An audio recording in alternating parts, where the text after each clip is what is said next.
Passons à la question suivante. Allez-y. Bonjour, je m'appelle Jenny. Je suis en 2e année et j'ai une question à vous poser à tous les trois. Pouvez-vous nous dire en une phrase ou moins pourquoi... Vous comprenez ce que je veux dire. Vous pouvez nous dire pourquoi les États-Unis sont le plus grand pays du monde? L'égalité des chances et la diversité. Lewis? La liberté et la liberté. Alors faisons en sorte que ça dure. Will?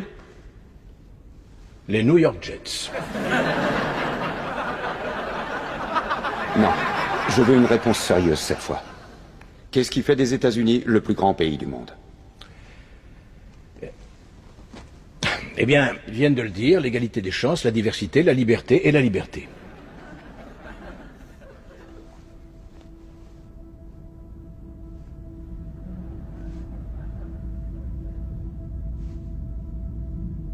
Je ne vous laisserai pas reprendre votre avion tant que vous n'aurez pas répondu.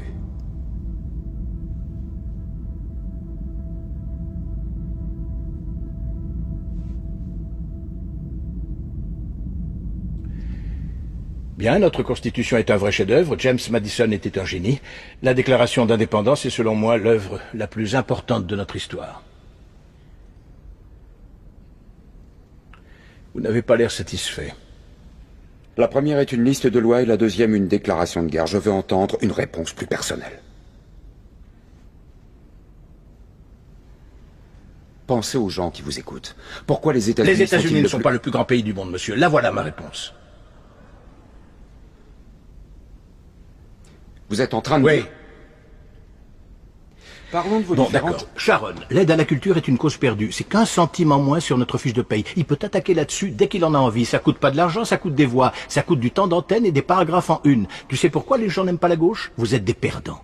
Si vous êtes si malin, comment ça se fait que vous perdez comme des cons à toutes les élections? Et puis toi, comment tu fais pour garder ton sérieux en disant à des étudiants que notre pays est tellement exceptionnel et merveilleux que nous sommes le seul peuple dans le monde à connaître la liberté? Le Canada est un pays libre, le Japon est un pays libre. L'Angleterre, la France, l'Italie, l'Allemagne, l'Espagne, l'Australie et la Belgique sont des pays libres. Parmi les 207 États souverains qu'il y a dans le monde, 180 d'entre eux sont des pays libres. Enchaînons. Et toi, la fille à papa, écoute, juste au cas où tu t'aventurerais accidentellement dans un bureau de vote, il y a certaines choses qu'il vaut mieux que tu comprennes. Par exemple, qu'il n'y a absolument aucune preuve qui atteste que les États-Unis sont le plus grand pays du monde. Nous sommes 7e en ce qui concerne le taux d'alphabétisation, 27e en maths, 22e en sciences, 49e en espérance de vie, 178e en mortalité infantile, 4e en force de travail, 3e en revenu médian des ménages et 4e en exportation. Nous sommes premiers dans seulement 3 catégories. La proportion de citoyens incarcérés par habitant, le nombre d'adultes qui croient que les anges existent et les dépenses militaires qui sont plus élevées que celles des 26 pays suivants cumulés, dont 25 sont nos alliés. Alors bien sûr, rien de tout ça n'est la faute d'une jeune étudiante en journalisme. Mais ça montre malgré tout de manière flagrante que tu fais partie de la pire génération qui a jamais vu le jour dans toute l'histoire de ce pays. Si tu me demandes ce qui fait des États-Unis le plus grand pays du monde, la question est tellement conne que je n'ai aucune réponse.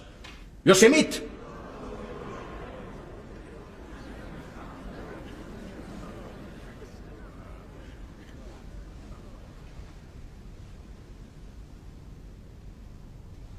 On l'a été autrefois. On luttait pour des causes justes. On a voté des lois pour défendre nos valeurs. On en a abrogé d'autres contraires à ces mêmes valeurs. On menait des guerres contre la pauvreté, pas contre les pauvres. On n'hésitait pas à se sacrifier et à épauler nos voisins. On joignait le geste à la parole et on ne se montrait jamais orgueilleux. On a bâti de grandes et belles choses, inventé des technologies que personne n'aurait cru concevables. On a exploré l'univers, guéri des maladies incurables, donné naissance aux plus grands artistes et à la plus grande puissance économique du monde. Notre ambition nous donnait des ailes. On agissait en homme et on cultivait notre intelligence. On ne rabaissait pas celle des autres de peur de nous sentir inférieurs. On n'était pas défini par la personne pour qui on avait voté aux élections précédentes, et on n'avait pas aussi peur.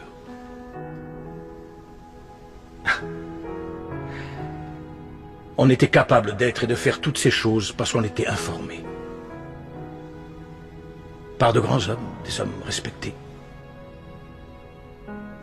La première étape dans la résolution d'un problème est de reconnaître qu'il y en a un. Qu'on le veuille ou non, les États-Unis ne sont plus le plus grand pays du monde.